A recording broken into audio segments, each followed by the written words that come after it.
तो भाजपा का कार्यकर्ता सम्मेलन, चलिए आपको तस्वीरें दिखाते हैं।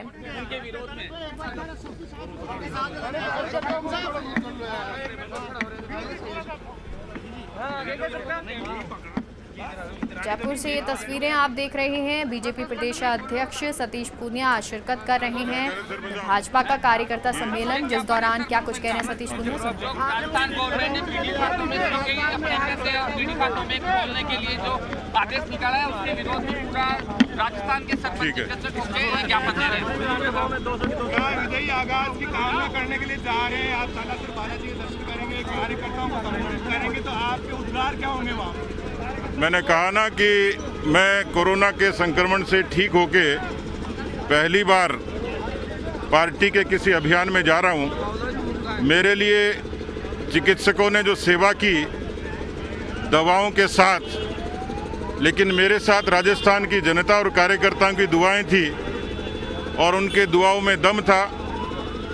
सब लोगों ने मन्नत मांगी थी बालाजी महाराज से मेरी सलामती के लिए, तो मैं बालाजी के प्रति अपना कृतज्ञ आभार व्यक्त करने शीश नवाने जा रहा हूँ। ये संयोग है कि साथ ही अभी 90 निकायों के चुनाव हैं और 3 विधानसभा के उपचुनाव हैं।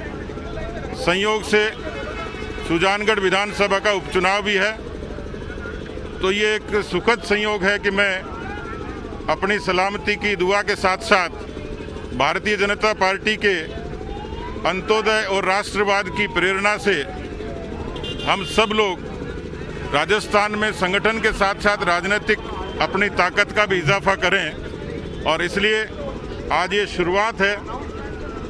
पार्टी के हजारों कार्यकर्ता इस कार्यक्रम में शिरकत करेंगे और मेरा सौभाग्य है कि मुझे एक ऊर्जावान टीम मिली है जिसके बूते पर हम अपने मिशन में कामयाब होंगे।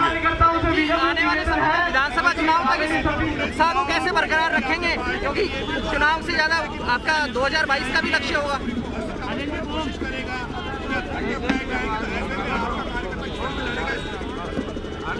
देखिए, मैं ये मानता हूं कि भारतीय जनता पार्टी कार्यकर्ताओं की ही पार्टी है और वो परिश्रम से संगठन को भी मजबूत करते हैं और किसी राजनीतिक मिशन को भी कामयाब करते हैं। मैं कह चुका हूं कि इस उपचुनाव के बाद मिशन 2023 का मतलब भारतीय जनता पार्टी अजय और अभेद्य बने। मैं प्रदेश के मुखिया के नाते मेरी हर कोशिश रहेगी कि पार्टी 2023 में प्रचंड बहुमत के साथ सत्ता में आए और मैं एक कार्यकर्ता के नाते उसका कारक बनूं। उसमें सब कार्यकर्ताओं की, सब नेताओं की मैं चाहूँगा कि सकारात्मक भूमिका हो, क्योंकि आखिरकार हम लोग पार्टी के झंडे के तले, संगठन के नीचे सब लोग मिलजुल कर मजबूती से काम करते हैं। नरेंद्र मोदी जी के नेतृत्व में भारतीय जनता पार्टी और मजबूत हो, ये हमारी कोशिश रहेगी।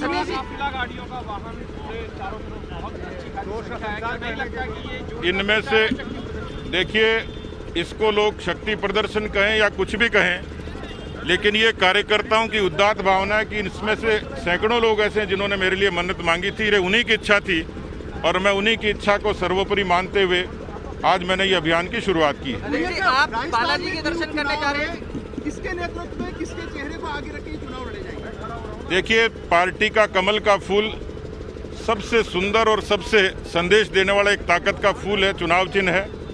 नरेंद्र मोदी जी का चेहरा आज गली से लेकर दिल्ली तक सहज, सर्व स्वीकार्य और इतना बड़ा है कि जिसके पीछे भारत की जनता चलती है, तो पार्टी का कार्यकर्ता भी मजबूती से उनके चेहरे के पीछे चलेगा। देखिए, आप बालाजी के शीश नवा रहे हैं, लेकिन कई लोग ऐसे हैं जो सनातन संस्कृति के ऊपर हमला कर रहे हैं। तांडव सीरीज के जरिए वो माफी मांग रहे हैं, लेकिन क्या माफी से पर्याप्त हो जाएगा?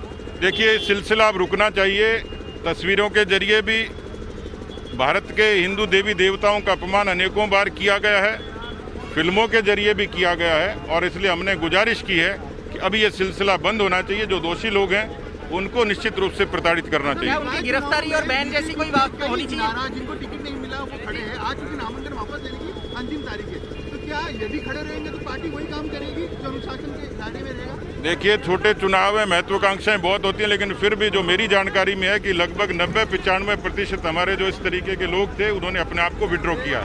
अमेजन ने तांडव के लिए माफी मांग ली, लेकिन क्या केवल माफी से काम चल जाएगा? गिरफ्तारी, बैन जैसी कोई कार्रवाई होनी चाहिए? देखिए, इस बारे में मैंने कहा है कि भविष्य में इसकी पुनरावृत्ति नहीं हो, इसके बारे में कोई निश्चित कठोर मापदंड बनने चाहिए। प्रदेश अभी जीतेंगे तो अभी 2023 की जो है ना सत्ता में आपकी बहुत अच्छे से वापसी होगी।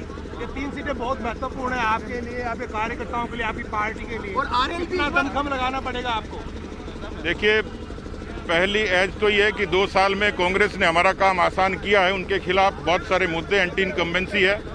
दूसरा, पार्टी के कार्यकर्ताओं की ताकत है, और तीसरा, हम अच्छे प्रबंधन और अच्छी रणनीति के साथ लड़ेंगे। इसलिए मुझे पूरा भरोसा है कि हम तीनों सीटें जीतेंगे। आरएलपी इस बार साथ में नहीं है, तीनों सीटों पे अपने प्रत्याशी खड़े करने के बाद हनुमान बेनीवाल के। देखिए, भारतीय जनता पार्टी जनसंघ 1951 का संगठन है। 1980 से भारतीय जनता पार्टी है, पूरे तरीके से सक्षम है कि अपने बूथे पर चुनाव लड़े और जीते। आज मुझे सरपंच संघ ने एक ज्ञापन दिया है। ये राजस्थान सरकार की तानाशाही का नमूना है कि अभी तक सरपंचों को वित्तीय अधिकार होते थे, उनके खाते में पैसा आता था और वो जन कल्याण के लिए, ग्राम पंचायतों के विकास के लिए काम में लेते थे। ये तानाशाही और तुगलकी फरमान है। ये जो पैसे सीधे सीधे पीडी खातों में जाएंगे, सरपंच सरकार के बंधक हो जाएंगे, गुलाम हो जाएंगे। हमने ये आवाज़ उठाई और मुझे पूरा भरोसा है कि सरकार को निश्चित रूप से ये इस तरीके का तुगलकी फरमान वापस लेना पड़ेगा। धन्यवाद। सतीश पूनिया जिंदाबाद, जिंदाबाद। तो सतीश पूनिया बीजेपी प्रदेश अध्यक्ष को आप सुन रहे थे। तो किस तरह से उन्होंने राज्य सरकार, कांग्रेस सरकार पर निशाना साधा। साथ ही साथ उन्होंने कहा कि बहुत समय से उनकी तबीयत ठीक नहीं थी, ऐसे में कई लोगों ने, कार्यकर्ताओं ने उनके लिए मन्नत मांगी थी। साथ ही साथ वो आज बालाजी मंदिर दर्शन करने के लिए जा रहे हैं। साथ ही साथ निकाय चुनाव पर भी उन्होंने बातचीत की।